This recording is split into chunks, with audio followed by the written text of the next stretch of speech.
Texas A&M spring game was on Saturday, and a lot of people agree that Marcel Reed looked a tad bit underwhelming in this scrimmage.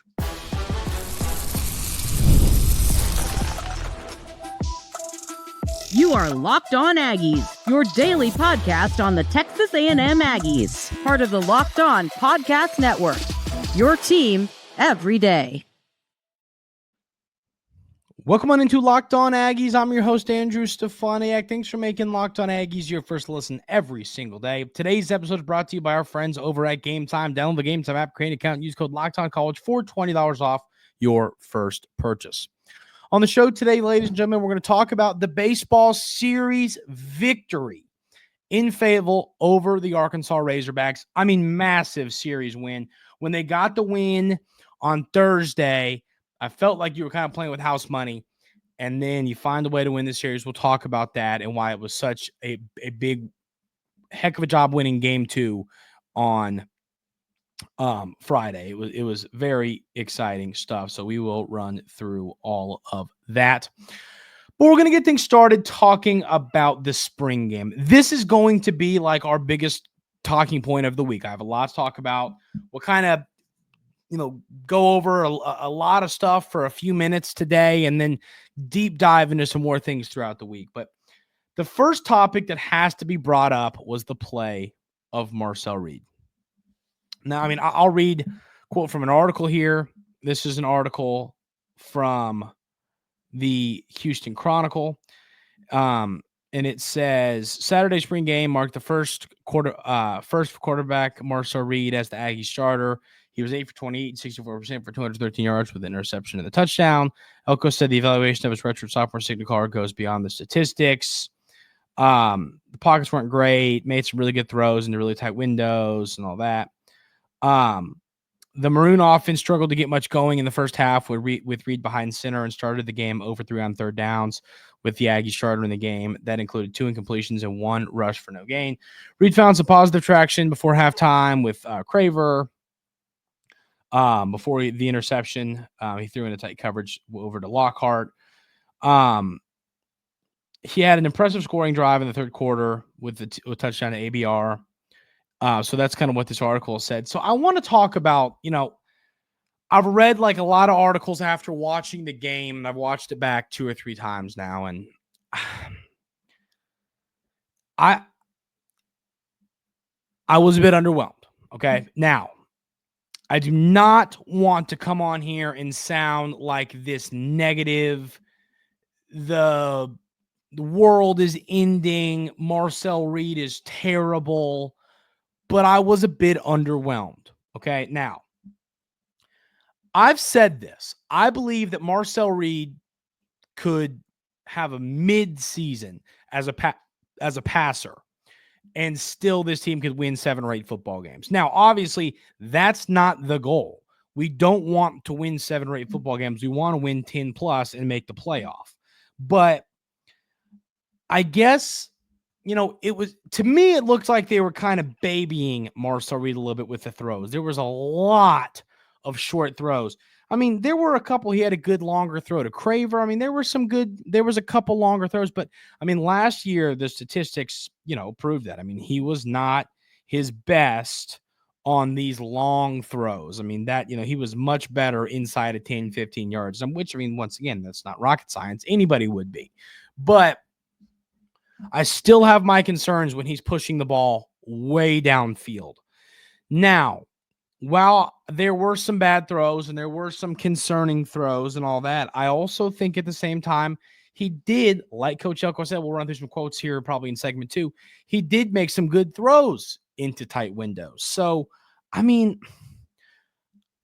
I was hoping, as y'all know, because I talked about it all week, I was hoping that he was going to come out and he was going to go 24 for 30 with some great throws and some big-time downfield passes and 2 or 3 touchdowns, and that just did not end up being the case. Obviously, he still completed 64% of his passes, but, I mean, we want to see that number get a little bit better. I think it would be the term that I am that'd be the term that I'm kind of looking at it as. But I mean, I definitely am just looking at the future for Marcel Reed and saying he's got to keep developing. I agree that underwhelming is a fair word to use. I don't think awful or bad. I think it was underwhelming. I think that he did some things well, but he didn't do enough well to get the fan base fired up like they were going to be. I've seen a lot of negativity on social media, through other media outlets. I've seen a lot of negativity, and I think I'm kind of looking at this like, well, the first game's at the tail end, of August. So we've got, let's see, let's run some math here. 1, 2, 3, 4, basically 4.5 months for him to continue to get better. Now, I will also add in there that when it comes to concerns, I think that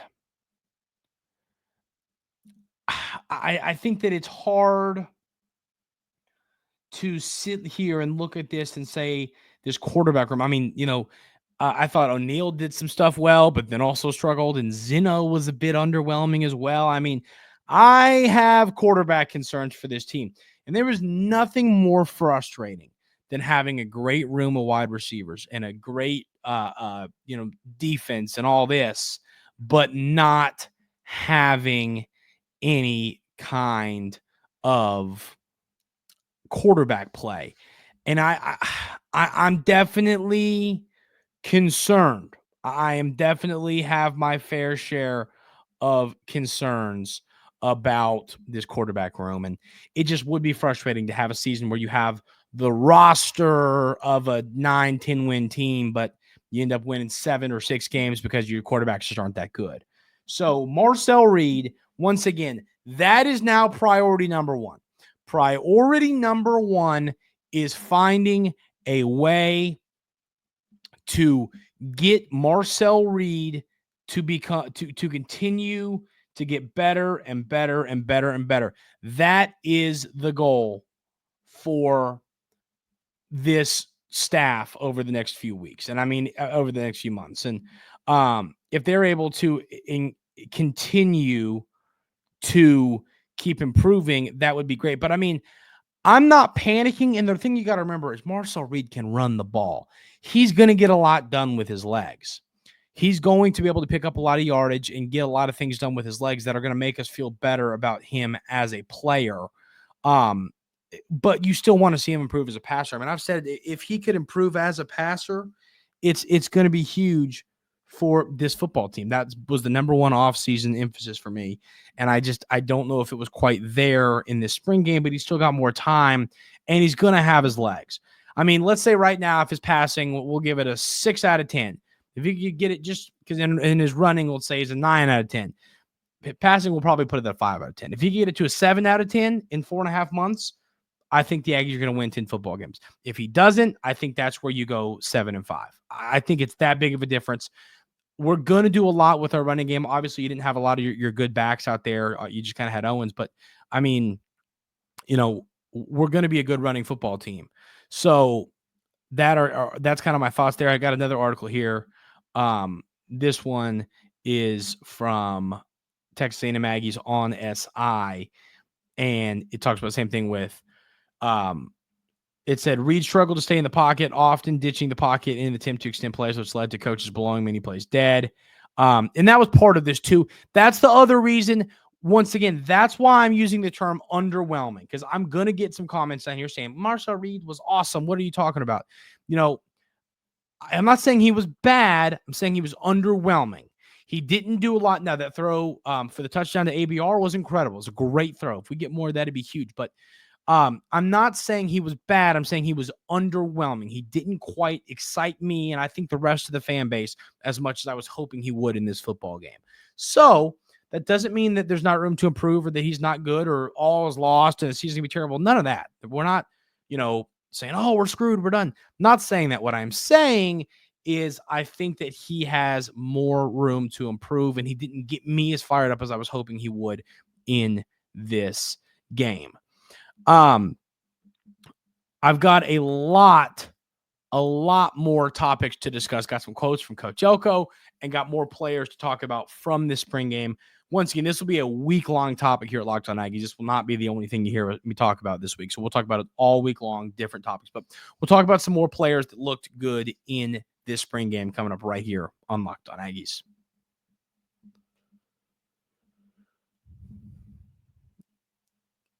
But first, I got to tell you about our friends over at Supply House. Get the supplies you need from the site made for skilled trades, Supply House. Whether you're into plumbing, HVAC, or electrical work, Supply House is the reliable way to order products online.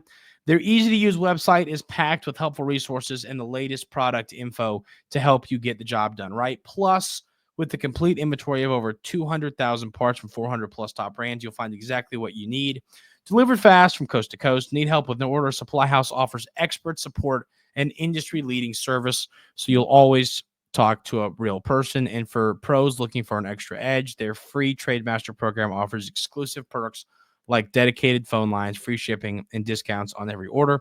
Thousands of skilled professionals are already taking advantage. Now it's your turn. Join the Trademaster program today at supplyhouse.com/TM and start ordering plumbing, HVAC, and electrical supplies with just a few clicks. Plus, use promo code SH5 for 5% off your first order. That's supplyhouse.com.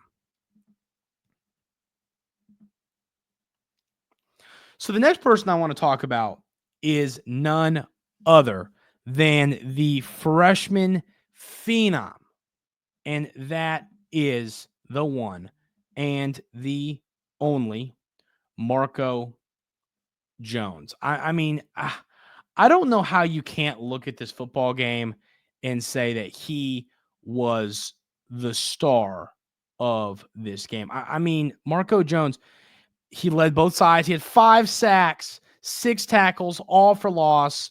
He had a pass breakup. Marco Jones is going to be an absolute star one day, and I am really excited to see what that is going to look like. And looking at his 24/7 sports ranking, and I thought this was funny. I mean, I tell you this, he's a lot better. He should have been ranked a lot higher than 142. And I mean, I've talked about that for weeks. That's not surprising, but this kid is going to be a star. 5 sacks in this spring game. This is another thing that can really help the future of this defensive line, especially for next year, is if you can have some players step up. We've talked about this. You're kind of rebuilding with all the players. Now, I've said this. I think it'd be more reloading than rebuilding. But we've talked about how the Texas A&M defensive line is always going to be really, really, really good. But, I mean, if you could have some freshmen step up, that is going to be huge for this football team. And clearly, Marco Jones is going to do that for this team. Talking about the secondary for a second, I thought I was more impressed with this unit than I expected to be. Now, and we'll talk about this with the offensive line. You know, you had players on different rosters, so it wasn't like your starting secondary. But I was impressed with the way the secondary looked and some separate pieces looked. I have a little now. Let's say my confidence for the secondary to be good was 4 out of 10. I'd say it's gone up to like 5.5. It's not like I'm saying it's through the roof, but I was impressed. There were a lot of players that showed flashes in the secondary, and that was something I really wanted to see. And then another thing that was impressive to me, this I'm reading on this article that I want to talk about from the Aggies on SI, and transfers make an impact. Searcy Hayes, Oyenum combined for 5 sacks and 5 tackles for loss. And then defensive, Shaw and Humphrey played some good coverage out there. I agree. I think our transfers made some stuff happen that was great to see. So the offensive line, I want to talk about this. I am not concerned about the offensive line. Now, if you want to be concerned about depth, that's fine. I'm okay with that. But I will tell you this. When I look and I sit here and I take a gander at this offensive line, projected starters weren't together. I mean, you had 3 projected starters on one team and 2 on the other. A team that's got an offensive line that has played a lot of snaps together. I'm really not too concerned about this unit. I've seen a lot of folks kind of sitting and going, oh no, we're in trouble. The offensive line wasn't good. Yeah, the offensive line play wasn't good, but I think that when you put together your actual starting 5, it is going to be good. So that's not something that I am worried about at the moment. But, it's still something to pay attention to. And when I sit and look at this, I'm saying to myself, I think that this is going to be fine. I've seen a lot of folks concerned about this. I'm not worried about it. If it had been our starting 5 and they got bullied all day long, I'd have been concerned. But that's my point, is it wasn't the starting unit together, so I'm just not too concerned about it. I think another player, if you want to use the word underwhelming, I would use the word underwhelming about Ruben Owens. I think he was a bit underwhelming. I would like to see him be better. I mean, and that's why I feel okay about it, because we know who we got in Moss and, Daniels, and you've got some good running backs, so we're not concerned about it. But I still think that he was a bit underwhelming in this football game, and that was not something I wanted to see, when we were all anticipating him taking that next step. So those are my kind of quick hitting thoughts. I want to read these quotes from Coach Elko, and then I've got like 6 hours of things to talk about within this conversation, which we'll talk about throughout the week. So this is not our only spring game conversation. I wanted to kind of brush over a few topics, and we will dive deeper into this when we get later in the week and tomorrow and the rest of the week. But Coach Elko on Marco Jones, he said, Marco Jones has a really bright future. He's extremely athletic and has tremendous ability to rush the passer. Agree with all that. And I mean, hey, it's hard to disagree with it when it was very clear, and you're going to see that be a reality.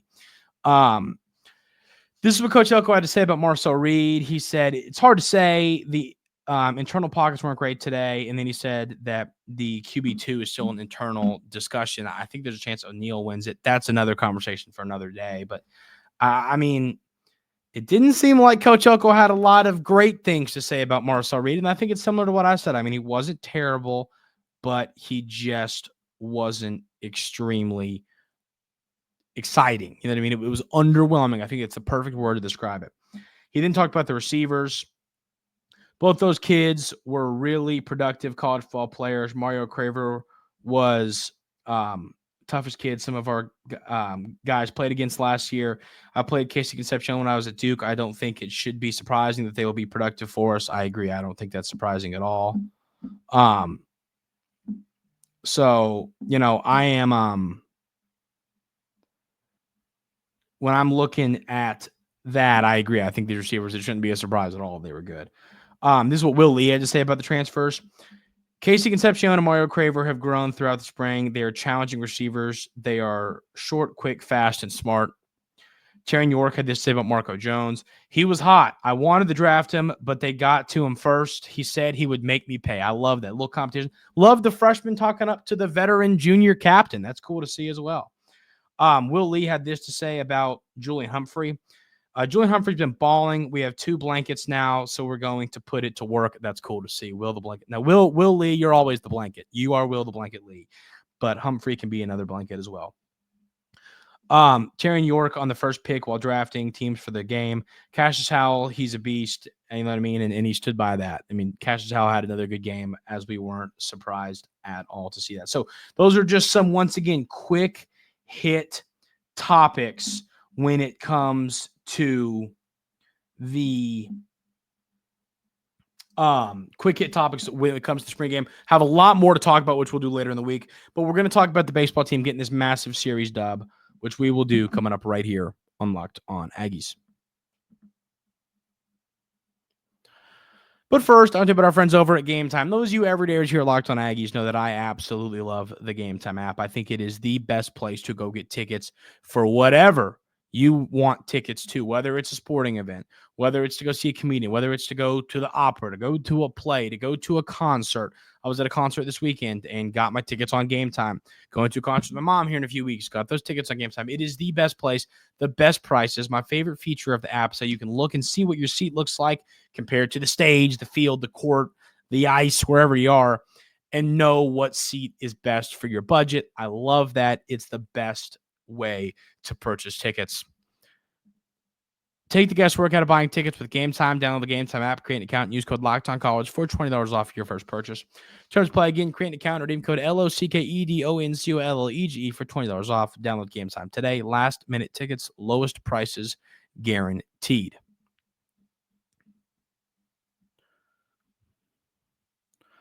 So the Aggies get the series dub over the number 2 Arkansas Razorbacks. So, of course, they win game 1. We talked about that on Friday. Then on Friday, they proceeded to lose game 2, 5-11. Arkansas had a solid offensive day. Lampkin did not have his best outing. 9 hits, 7 runs, all earned. And then when it came to the scoring for the Aggies, you get a homer from Jace. You get a homer from Wyatt Hensler. You get a homer from Linderup. I mean, the Aggies hit the long ball.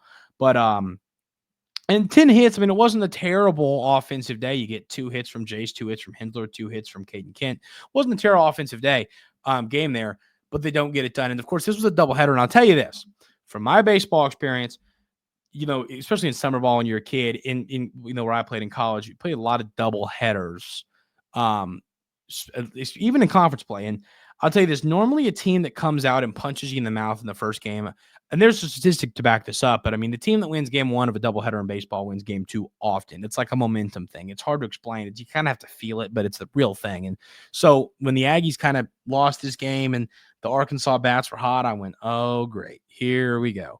We're going to lose this. And I'm like, hey, well, we already did what we needed to do. We won the first game. That's all I wanted to see happen.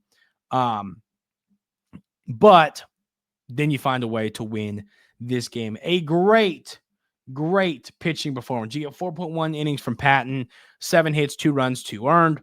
3.2 innings from Luke Jackson, dominance, 2 hits, 5 strikeouts. Wilson comes in, throws an inning, 1 strikeout. You only give up 2 free bases. You strike out 13 in this game, 2 runs total.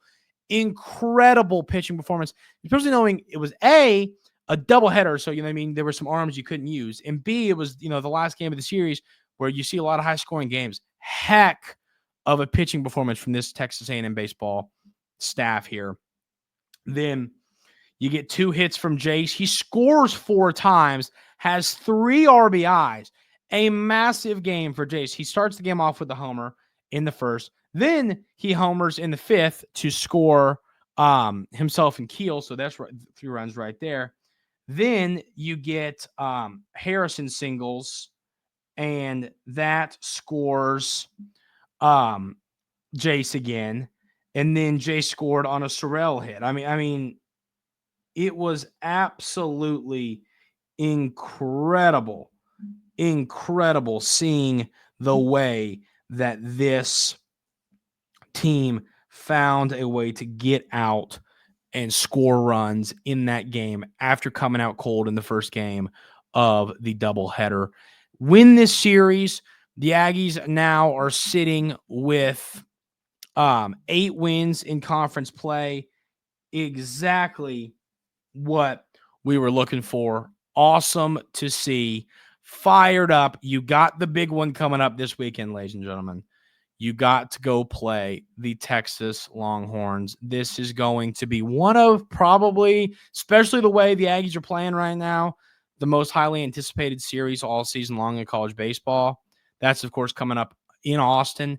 I'm so excited for this series. You got to play Sam Houston this week, and then we will break that down later in the week. Big one. Big series coming up. If you find a way to win this series, that would be incredible. That's going to do it for today's episode of Locked On Aggies. Thank you all so much for being here every single day. I really appreciate it. Hope everyone has a great rest of their Monday, and we'll see you tomorrow right here on Locked On Aggies.